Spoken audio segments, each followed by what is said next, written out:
Bom, mas agora deixe que eu conte a você o seguinte, que o presidente do Supremo Tribunal Federal, Luiz Roberto Barroso, defendeu no Brasil Forum UK 2025 em Oxford a necessidade de regular plataformas digitais para combater o que chamou de desinformação e incivilidade. No discurso, o ministro voltou a defender a atuação do STF no julgamento sobre o Marco Civil da Internet, que inclusive será retomado em 25 de junho. A internet revolucionou o acesso ao conhecimento, à informação e ao espaço público. Com ela vieram as plataformas digitais, as redes sociais, que facilitou, como disse, a comunicação no mundo, mas, da mesma maneira que democratizou a comunicação, abriu as avenidas para a desinformação, para os discursos de ódio, para as teorias conspiratórias. O Supremo não está legislando, mas a gente tem que resolver esses dois casos. E esperamos um bom tempo para ver se o Congresso legislava. Como não veio a legislação, a gente está decidindo os casos concretos. E agora, na próxima sessão, ainda vou colher mais 2 votos. E aí vamos sentar e tentar fazer a tabulação possível do que seja consenso, com o máximo de moderação, porque a liberdade de expressão é muito importante e, portanto, a gente não quer arranhar a liberdade de expressão. Mas, evidentemente, a gente também não quer que determinados comportamentos joguem o mundo num abismo de incivilidade. Um abismo de incivilidade, disse o ministro-presidente do Supremo Tribunal Federal, Adalberto Piotto. Barroso, que inclusive em um certo momento, em agosto do ano passado, inclusive prometeu por fim aquele inquérito, né, do fim do mundo, inquérito das milícias digitais também, enfim, a gente vai falar sobre isso daqui a pouquinho também. Mas agora eu quero te ouvir. O que o Barroso disse de verdade foi: derrotamos o bolsonarismo num congresso da UNE. Isso ele disse. Ele está em Oxford, é isso? Num daqueles eventos, se não me engano, acho que da Fundação Lehman dos estudantes brasileiros. Acho que a Fundação Lehman é participante, ou alguns desses alunos financiados, bolsistas, enfim. Eu vi uma moça ali, ela vai consentindo tudo. Vou contar uma história rápida aqui. A gente vive coisas, tem que contar. Em 2015, eu creio, eu fui exibir o meu filme na Universidade de Colômbia e no dia anterior me convidaram para participar, era um filme sobre o Brasil, me convidaram a participar de um congresso ali, uma aula com um brasilianista e os alunos brasileiros que estudavam em Colômbia. O nível de desconexão com a realidade brasileira daqueles alunos e do brasilianista era um negócio assim surreal. Eu tinha chegado do Brasil 2 dias antes, ou menos talvez. Eu acho que passa o mesmo ali. Aí o Barroso vai lá e diz assim, impunemente, o Congresso não legislou, então nós tivemos que legislar. Não estamos legislando, mas nós estamos dando uma solução para um problema. Quem disse que o Congresso não legislou? Tem Marco Civil da Internet, está muito claro. E o Congresso disse que aquilo era o suficiente ao rejeitar o PL da censura. 2630, Silvia, é isso, né? Acho que era esse o nome do projeto. Isso. Como assim? Ele vai contando isso assim impunemente. E aí você vê os alunos ali que talvez, né, acho que já não conseguem entender o português do Brasil e talvez entendam o português do Barroso, consentindo, quer dizer, nenhuma reação. Tá, alguém perguntou, claro que a gente só tem um trecho, de repente o debate tenha sido melhor do que o trecho, mas o Barroso fala isso assim impunemente. Ele insiste nessa tese achando que todo mundo um dia vai acreditar. Não! Isso já está legislado e está muito claro. E a lei brasileira, anterior inclusive ao Marco Civil da Internet, se você ofender, você responde em crime contra a honra. Está escrito. Aliás, a Constituição, o que ela faz de forma extremamente sábia, ela só proíbe o anonimato. E nós todos, ninguém quer... Nós estamos falando aqui publicamente, o que eu estou dizendo sou eu que estou dizendo aqui. A UES assume o que diz, todos aqui. Se você publica alguma coisa de forma anônima, opa, tira, derruba o perfil. Claro, você não sabe quem está dizendo, porque se alguém for ofendido, você não sabe a quem processar, não sabe a quem recorrer. Este é o ponto. Agora, dizer que não foi legislado e ele continua com essa ladainha, assim, impunemente. E com isso, já temos, faltam só 2 votos, depois vamos ali fazer uma tabulação para achar o que é possível. Mas isso não é legislar? Claro que é legislar, é uma pretensão legislativa do Supremo Tribunal Federal, que já passou de todos os limites institucionais que ele tem garantidos na Constituição. E a gente quer o Supremo que está escrito na Constituição, não este, que esta turma está fazendo, que esta formação do Supremo está fazendo. Nós defendemos o Supremo, diferentemente do que fazem alguns ministros, que faz o Supremo, digamos, extrapolar institucionalmente. Claro que isso vai dar errado uma hora.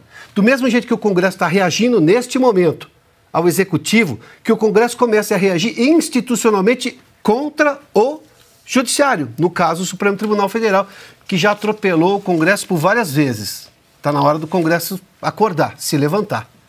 Deixa eu ver a Ana agora. Ana, concorda com essa avaliação, essa leitura que fez o Piotr? Brilhante, mais uma vez. Agora, colocamos mais uma palavrinha no bingo da censura, né? Porque antes era desinformação para cá, desinformação para lá, fake news para cá, discurso de ódio, teorias conspiratórias. Isso eles repetiam sempre. Agora nós temos incivilidade, porque o discurso de ódio, desinformação, fake news, tudo isso as pessoas já entenderam o que eles querem fazer. Agora, o atestado de culpa, né, de interferência no outro poder, está nessa fala, a própria fala do Barroso. Como o Congresso não legislava, nós legislamos. Só faltou ele falar isso, mas como o Congresso não legislava, nós resolvemos tomar uma providência. Não existe isso. Não existe. Se o Congresso não está legislando, é porque o Congresso não quer legislar sobre o tema A, B ou C. Não legislar, não debater, não colocar em pauta ou em votação já é uma decisão do Congresso. Agora, como a gente sabe que mentira tem perna curta e que não para de pé 5 minutos, 5 segundos que seja, porque, né, costumamos falar aqui, o Silvio e eu, que fatos são coisas teimosas, a verdade uma hora aparece. Então, por mais que o discurso dele venha fantasiado de proteção à democracia, discurso de ódio, desinformação, ele de fato falou no julgamento ali do artigo 19, semana passada, sobre o que estamos falando, sobre o que de fato é isso tudo. Criminoso ou não. Eu dei um exemplo. Eu teria dúvida se num debate público eleitoral, se isso não dependeria de iniciativa da parte ou se a gente teria que impor à plataforma o ônus da remoção, entendeu? Ela fazer a censura, ou ela fazer a avaliação do que pode e do que não pode. Essa é a minha dúvida. Ela fazer a censura. É sobre isso que nós estamos falando. Perfeito, Ana. 6h23. Diga, Augusto. Não, por favor, fala o horário. Por favor, prossiga. Olha só, ele fica inventando palavras, né? Recivilizado, incivilizado, em vez de dizer as palavras que todo mundo compreende e tal, né? Ele é assim. Discurso de ódio é um negócio que eu acho mais uma das palavras mais imbecis, expressões mais imbecis que eu já vi, né, pelo fato de eu ter visto a eleição. Será que esses caras nunca acompanharam uma eleição? O Piotr acompanhou em cidade pequena, sim, certamente. O Silvio também conhece a eleição bastante. Daniel, não sei se acompanhou também em cidade pequena. Ali é o seguinte... Chamar de mentiroso, por exemplo, o outro, é banal. Banal. Isso aí não tem nada de discurso de ódio. O Jânio Quadros chamava o Adhemar de Barros de rato, ladrão, e ouvia as mesmas palavras e não tinha discurso de ódio. Eles estão descobrindo agora que eleição é embate. É assim mesmo, passou do limite, você recorra à justiça que prevê isso aí, prescreve o que fazer. Agora, eu escrevi um artigo na UES já faz tempo, dizendo o seguinte, ele fica usando essas palavras, eu prefiro as antigas. Isso aí é coisa de filhinho de papai, ele é o jeito do filhinho de papai, do que a gente também chamava de fifi. Fifi, é o cara que sai de casa E a mãe falava nome composto, né? Luiz Roberto, o cara já ficava assustado. Vem pegar a blusa, vem aí usar a blusa, vai fazer muito vento, vai de sapato. O nego ia jogar de sapato, meia, tá? É filhinho de papai.